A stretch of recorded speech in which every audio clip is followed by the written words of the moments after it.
आपका बहुत बहुत स्वागत है हमारे इस चैनल देवप्रीत पे। तो आज की इस वीडियो लेक्चर में मैं बात करूंगा वेरिएबल सेपरेबल मेथड के बारे में, जो कि हमारा एक ordinary differential equation of first order का एक सिंपल सा टॉपिक है। तो चलिए बात करते हैं। तो इसका मेन फंडा क्या होता है मैं आपको बताता हूँ कि जो हमारा फंक्शन ऑफ एक्स है के साथ क्या होना चाहिए, डी एक्स होना चाहिए। फिर और फंक्शन ऑफ वाई के साथ क्या होना चाहिए, डी वाई होना चाहिए। ठीक है। और उसके बाद हम लोग क्या करते हैं, उसका इंटीग्रेट कर देते हैं इसको। तो फिर क्या करते हैं, हम लोग इंटीग्रेट करते हैं, जैसे कि फंक्शन ऑफ एक्स, ठीक है, उसको इंटीग्रेट कर देते हैं, इक्वल टू सी लिख देते हैं। तो इसका कहने का तात्पर्य क्या है कि हम लोग क्या करते हैं वेरिएबल सेपरेबल मेथड में कि हम लोग एक कैटेगरी को एक साइड रखते हैं, दूसरे वाले कैटेगरी को हम लोग दूसरे साइड रखते हैं। उसके बाद क्या करते हैं, इंटीग्रेट कर देते हैं। जैसे कि देखो यहाँ पे क्लास वाइज कि जैसे कि 5 क्लास का जो बच्चा है, 5 क्लास का, उसको क्या करेंगे, एक साइड रखेंगे। 10th क्लास का बच्चा जो है उसको एक साइड रखेंगे।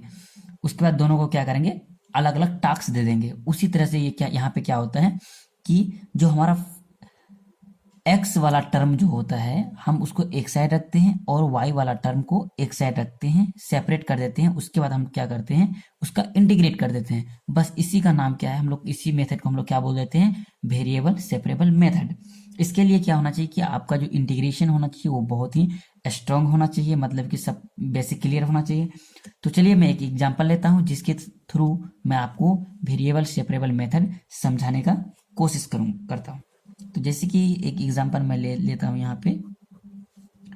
मेरे पास क्वेश्चन है x cos x into cos y, ठीक है, plus sine y d y by d x equal to 0। जैसे कि मैंने एक क्वेश्चन लिया, तो इसमें से हमको क्या करना है, एक्स वाले टर्म को एक तरफ लाना है, वाई वाले टर्म को एक तरफ। ठीक है, सबसे पहला काम मेरा ये होता है।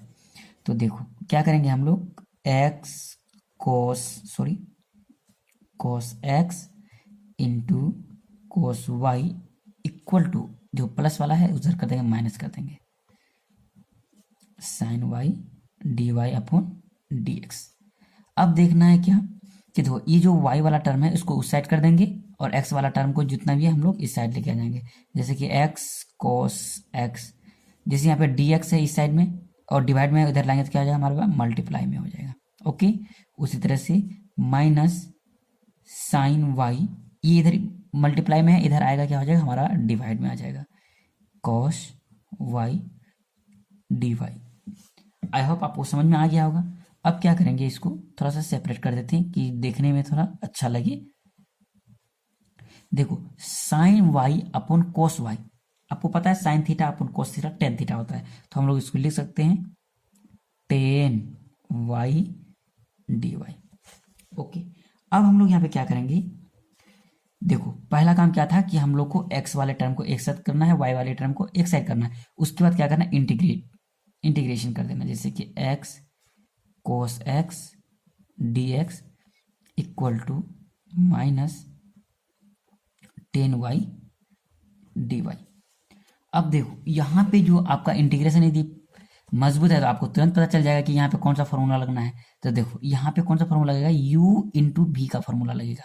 ठीक है, तो देखो अब आपको पता चलेगा कि आप सोच रहे होगे सर कि u किसको मानना है, v किसको मानना है। तो उसके लिए क्या होता है, एक होता है आई लेट, LET लेट, आई लेट। आई का मतलब क्या होता है, जो पहले आएगा उसको क्या मानेंगे, u, और जो बाद में आएगा उसको क्या मानेंगे, v। जैसे कि आई क्या हो जाएगा, इनवर्स। ठीक है, ये क्या लॉगरिथमिक, यहाँ पे हमारा लॉग वाला कोई टर्म नहीं है। उसके बाद क्या है, एलजेब्रा, एलजेब्रा वाला टर्म है, हाँ है एक्स, तो इसको क्या मानेंगे, u। ठीक है, और उसके बाद ट्रिगोनोमेट्री है तो ट्रिगोनोमेट्री को क्या मानेंगे हम लोग, v। तो हम लोग एक्स वाले टर्म को u माने, इस टर्म को हम लोग क्या माने, v। तो चलो अब हम लोग क्या करेंगे, u और v का, u इंटू v का इंटीग्रेशन का फॉर्मूला लगाते हैं। तो चलो सबसे पहले मैं इसका फॉर्मूला लिख देता हूँ कि आपको कंफ्यूजन ना हो। तो देखो u इंटू भी का जो हमारा इंटीग्रेशन का जो फॉर्मूला होता है वो होता है u integration of v d x. क्या होता है, integration of v d x minus integration, उसके बाद u का डेरिवेटिव होता है with respect to x into integration v dx फिर होल dx, ये फॉर्मूला होता है, ठीक है, u इंटू v का। तो अब देखो इसी फॉर्मूले में हम इसको तोड़ते हैं तो क्या हो जाए, देखो u हमारा क्या है x, तो x लिख लेता हूं into integration of v dx। तो cos x dx का इंटीग्रेशन क्या होता है, cos x का sin x, तो हम लोग यहाँ पे क्या लेंगे इंटू sin x। ओके, उसके बाद हम लोग क्या करेंगे, यहाँ पे माइनस, तो माइनस यहाँ पे क्या होगा इंटीग्रेशन दे देंगे, उसके बाद करेंगे du बाई dx। तो du कौन सा है, x का हम लोग क्या करेंगे डिफ्रेंशिएट, तो x का डिफ्रेंशिएट 1 इंटू v dx का इंटीग्रेशन, मतलब कि v का हमको इंटीग्रेशन करना है, तो cos x का integration sin x into dx, ठीक है। उसके बाद इक्वल टू है, इक्वल टू दे देंगे माइनस 10y dy, यहाँ पे है क्या है हमारे पास 10y dy, तो हम लोग इसको क्या लिख सकते हैं, इसका integration log sec y plus c लिख सकते हैं हम लोग।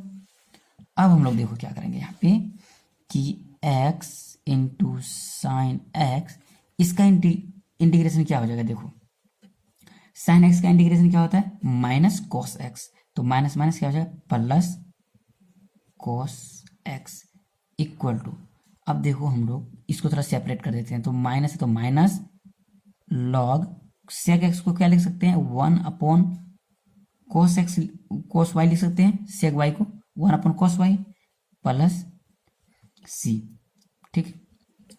अब देखो हम लोग क्या करते हैं, फिर इसको थोड़ा सा आगे बढ़ा देते हैं, x into sine x plus cos x equal to minus, ये जो हमारा लॉग है ना, तो लॉग 1 बाई कॉस वाई को हम लोग लिख सकते हैं कि कॉस वाई का इन्वर्स हम लोग लिख सकते हैं, ठीक है, इससे कोई दिक्कत तो नहीं आप लोग को।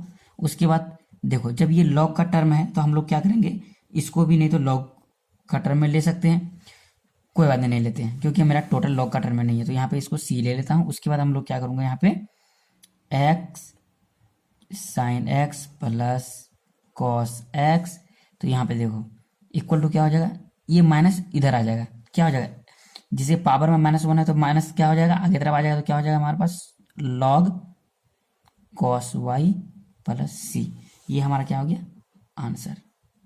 तो देखो कितना इजी है एक क्वेश्चन वेरिएबल सेपरेबल मेथड। तो चलो मैं आपको एक दूसरा एग्जांपल लेके बताता हूं। देखो एग्जांपल नंबर 2, एग्जांपल नंबर 2 मैं अभी क्या करता हूं, आपको छोटा छोटा बेसिक मैं बताता हूं, उसके बाद धीरे धीरे हम लोग भास्ट में जाएंगे। तो देखो एग्जांपल नंबर दूसरा लेता हूं कि 1 plus x square into d y equal to मेरा क्या है 1 plus y square d x, एक क्वेश्चन हमको दिया हुआ है, ठीक है। तो हम लोग को क्या, आपको क्या बताएं कि सेपरेट करना है, एक्स वाले को एक तरफ वाई वाले को एक तरफ। तो हम लोग क्या करेंगे, यहाँ पे देखो, तो यहाँ पे मैं लिख सकता हूँ डी वाई अपॉन इसको वाई वाले को इस साइड लेंगे 1 प्लस वाई स्क्वायर, ठीक है। उसके बाद क्या हो जाएगा डी एक्स है तो डी एक्स, एक्स वाले को एक तरफ लाएंगे। अब क्या करेंगे, इनका इंटीग्रेशन कर देंगे। तो आपको पता है कि इसका इंटीग्रेशन मेरा क्या हो जाएगा, tan inverse x, direct formula है ये, टेन इनवर्स सॉरी वाई है तो वाई हो जाएगा इक्वल टू यहाँ पे क्या हो जाएगा टेन इनवर्स एक्स प्लस सी। आप इसको ऐसे भी छोड़ सकते हो या आप इसको आगे भी बढ़ा सकते हो, तो जैसे कि ये भी टेन इनवर्स के फॉर्म में, यहाँ भी टेन इनवर्स के फॉर्म में है, तो हम लोग कांस्टेंट भी क्या लेंगे टेन इनवर्स के फॉर्म में ही ले लेंगे। तो tan inverse y equal to tan inverse x plus tan inverse constant, ठीक है। तो अब हम लोग क्या करेंगे यहाँ पे कि देखो यहाँ पे हम लोग कॉमन ले लेते हैं, ठीक है। ये मोबाइल का बैटरी डेड हो रहा है, एक मिनट। तो अब देखिए हम लोग क्या करेंगे कि जो टेन इनवर्स वाई है माइनस इसको इस साइड लाएंगे, तो क्या हो जाएगा tan inverse x equal to क्या हो जाएगा टेन इनवर्स सी। तो आपको पता है कि tan inverse y minus tan inverse x x formula है, जैसे कि हम लोग tan inverse x minus tan inverse y को हम लोग कैसे लिखते थे, तो हम लोग इस तरह से हम लोग लिखते हैं tan inverse y minus x, इस तरह से हम लोग लिख सकते हैं ना, 1 प्लस वाई एक्स, ये फॉर्मूला है, ठीक है, equal to tan inverse C. तो देखो यहाँ पे टेन इनवर्स से टेन इनवर्स कैंसिल हो गया, तो हम लोग यहाँ पे डायरेक्ट लिख सकते हैं क्या, कि वाई माइनस एक्स, इसको इस साइड भेज देते हैं, तो 1 प्लस वाई एक्स इंटू सी हमारा क्या हो जाएगा, आंसर। देखो बहुत सिंपल है, सिर्फ आपको इंटीग्रेशन आना चाहिए। तो उसी तरह से अब मैं एक दूसरा एग्जांपल और ले लेता हूं आपको समझाने के लिए, ठीक है। क्वेश्चन नंबर 3 में और एक एग्जांपल ले लेता हूं, जैसे कि मैं एक एग्जांपल लेता हूं, e to the power y है प्लस 1 है cos x d x plus e to the power y sine x d y equal to 0। मैंने एक क्या ले लिया, फिर से एग्जाम्पल ले लिया। तो देखो यहाँ पे y वाला टर्म है, यहाँ पे x वाला टर्म है, यहाँ पे y वाला टर्म है, और यहाँ पे x वाला टर्म है, और यहाँ पे y वाला टर्म है। तो देखो अब इसको क्या करना है, सेपरेट करना है। तो ये सेपरेट कैसे होगा, देखो तो हम लोग यहाँ पे क्या करेंगे कि जो हमारा y वाला टर्म है उसको उस साइड भेज देते हैं, और x वाला टर्म को इस साइड लेके आ जाते हैं। देखो जैसे यहाँ पे क्या हो जाएगा, cos x है dx, इसको उस साइड भेजेंगे। सॉरी देखो हम थोड़ा अच्छा से लिख लेता हूँ यहाँ पे, e to the power y plus 1 into cos x equal to, पहले उस साइड उसको भेज देता हूँ, minus e to the power, देखो बराबर ये प्लस में है, बराबर के उस पार लाएंगे तो क्या हो जाएगा, प्लस से माइनस आ जाएगा, minus e to the power y sine x d y, ठीक है। तो अब मैं भेजता हूँ, तो कोस एक्स अपॉन एक्स वाला टर्म को इस साइड लेके आएंगे, sine x into d x equal to minus, तो माइनस, उसके बाद क्या होगा, e to the power y है तो वाई, इधर वाला वाई वाला टर्म इधर लेके आएंगे, e to the power y plus 1 d y. Okay, अब इसको क्या करेंगे, सिंपली इंटीग्रेट कर देंगे। तो देखिए आपको एक फॉर्मूला याद होगा, आप पढ़े होंगे कि जब क्या होता है, इंटीग्रेशन फंक्शन ऑफ एक्स का जो डिफरेंशिएशन, ठीक है, ऊपर होता, किसी भी फंक्शन का डेरिवेटिव ऊपर में होता है, तो उसको हम लोग डायरेक्ट क्या लिख देते हैं, हम लोग डायरेक्ट लिख लेते हैं log f ऑफ x, ठीक है। ये फॉर्मूला है हमारा। जब हमारा किसी भी फंक्शन का डिफरेंशिएशन ऊपर में रहता है, ठीक है, और उसका जब हम इंटीग्रेट करते हैं तो उसको हम डायरेक्टली हम लोग क्या लिख सकते हैं, log f x। जैसे कि यहाँ पे देखो इसके है साइन एक्स है, साइन एक्स का डेरिवेटिव में क्या होता है, कॉस एक्स, साइन एक्स का डिफरेंशिएट कॉस एक्स होता है ना।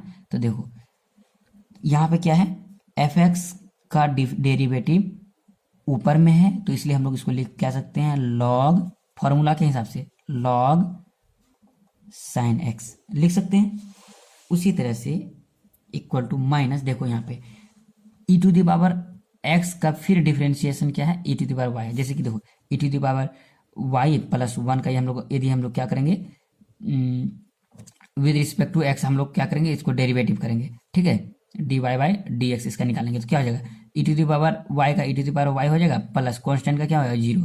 तो देखो e to the power Y आ गया, तो इसका मतलब हम इसको भी डायरेक्ट क्या लिख सकते हैं, फॉर्मूला के according log e to the power y plus 1 लिख सकते हैं, कोई दिक्कत नहीं, प्लस सी कॉन्स्टेंट। तो देखो यहाँ भी लॉग है, यहाँ भी लॉग है, तो हम लोग कॉन्स्टेंट भी क्या लेंगे, लॉग में लेंगे, तो लॉग सी। आई होप आपको समझ में आ रहा होगा। अब क्या करना है हम लोगों को, देखिए कि लॉग साइन एक्स, इसको सेपरेट करना, बस हो गया, इसको इस साइड लेके आएंगे, तो क्या हो जाएगा, log e to the power y plus 1 equal to क्या हो जाएगा, लॉग सी। तो अब हम लोग यहाँ पे लिख सकते हैं, देखो यहाँ पे क्या है हमारा कि प्लस में है, तो हम उसको लॉग में मल्टीप्लाई में कर सकते हैं, क्योंकि लॉग ए इंटू बी को हम लोग क्या लिख सकते हैं, कि लॉग ए प्लस लॉग बी हम लोग लिख सकते हैं। उसी तरह से हम लोग क्या लिखेंगे, यहाँ पे लॉग प्लस में है तो हम लोग क्या लिखेंगे, साइन एक्स इंटू हमारा क्या हो जाएगा, e to the power y plus 1, okay, equal to क्या हो जाएगा हमारे पास, लॉग सी। तो देखो लॉग से लॉग हमारा क्या हो गया, कैंसिल हो गया। उसके बाद हम लोग सिंपली इसको लिख सकते हैं, sine x into e to the power y plus 1 equal to c constant. क्या हो गया हमारा आंसर। तो मैं सोचता हूँ कि आपको बहुत ही अच्छा तरह से आए समझ में ये मेथड, ठीक है। यदि आप चलो मैं और एक छोटा सा एग्जांपल ले लेता हूँ फिर से, कि देख जैसे कि देखो एग्जांपल क्वेश्चन नंबर मैं 4 ले लेता हूँ। आपको बस ओनली समझ में आना चाहिए। यदि आपका इंटीग्रेशन बहुत अच्छा है तो कोई दिक्कत नहीं होगा वेरिएबल इसमें, ठीक है, वेरिएबल सेपरेबल मेथड में, ठीक है। तो हमारा क्वेश्चन है dy by d x equal to e to the power, यदि हम x माइनस वाई ले लेते हैं plus x square e to the power minus y, हम लोग इस टाइप का कोई भी एक क्वेश्चन ले लिए। तो देखो हम लोग इसको क्या करना है कि x वाले टर्म को एक साइड लिखना है, y वाला टर्म को हम लोग एक साइड लिखना है। तो देखो यहाँ पे क्या है, e to the power x minus y, तो x माइनस वाई को हम लोग क्या लिख सकते हैं, आपको टाइम दे रहा हूँ, क्या लिख सकते हैं इसको, इसको लिख सकते हैं e to the power x into e to the power minus y, base same है, ठीक है। तो हम ये क्या हो सकता है, जुड़ सकता है, तो मेरा ये आ जाएगा। उसी तरह से फिर plus x square e to the power minus y, ठीक है। अब हम लोग क्या करेंगे, यहाँ पे सिंपली सा यहाँ पे कॉमन ले लेंगे, e to the power y minus y, common आ गया। तो यहाँ पे क्या हो जाएगा, हमारे पास क्या बच जाएगा, e to the power x plus x square आ गया। अब हम लोग क्या करेंगे यहाँ पर कि x वाला टर्म एक तरफ, y वाला टर्म एक तरफ, तो क्या हो जाएगा dy अपॉन, ये गुना में है, इधर आएगा क्या हो जाएगा दोस्तों, भागा में, इक्वल टू यहाँ पे क्या हो जाएगा हमारा, ये हो जाएगा e to the power x plus x square, ये भागा में है, इधर आएगा क्या हो जाएगा, गुना में हो जाएगा, ठीक है। देखो x वाला टर्म एक साइड हो गया, y वाला टर्म एक साइड हो गया। अब सिंपली इसको क्या करना है, इंटीग्रेट कर देना है, ठीक है। तो देखो यदि आप इसको ऊपर, सॉरी पहले इसको मैं ऊपर लेके चले जाता हूँ, तो यहाँ पे क्या हो जाएगा e to the power y d y, ठीक है। ये इसको ऊपर ले आएंगे तो माइनस हट जाएगा यहाँ से, इक्वल टू, अब देखने में भी अच्छा लग रहा है, ठीक है, किसी को नीचे गिरा के अच्छा नहीं लगता है ना, तो इसलिए मैं उसको ऊपर कर दिया, ठीक है। तो अब देखो e to the power y का इंटीग्रेशन क्या होता है, e to the power x का integration e to the power x ही होता है, तो e to the power y का इंटीग्रेशन क्या होगा, e to the power y equal to, अब देखो e to the power x का इंटीग्रेशन फिर क्या हो जाएगा, e to the power x plus x square का इंटीग्रेशन क्या होता है, आप जानते हैं कि x to the power n का होता है x to the power n plus one upon n plus one, ये होता है ना इंटीग्रेशन फॉर्मूला। तो क्या हो जाएगा एक्स क्यूब प्लस थ्री, और प्लस सी लिखना तो लिख दो, कांस्टेंट लिखना जरूरी है। तो ये था हमारा क्या था, वेरिएबल सेपरेबल मेथड।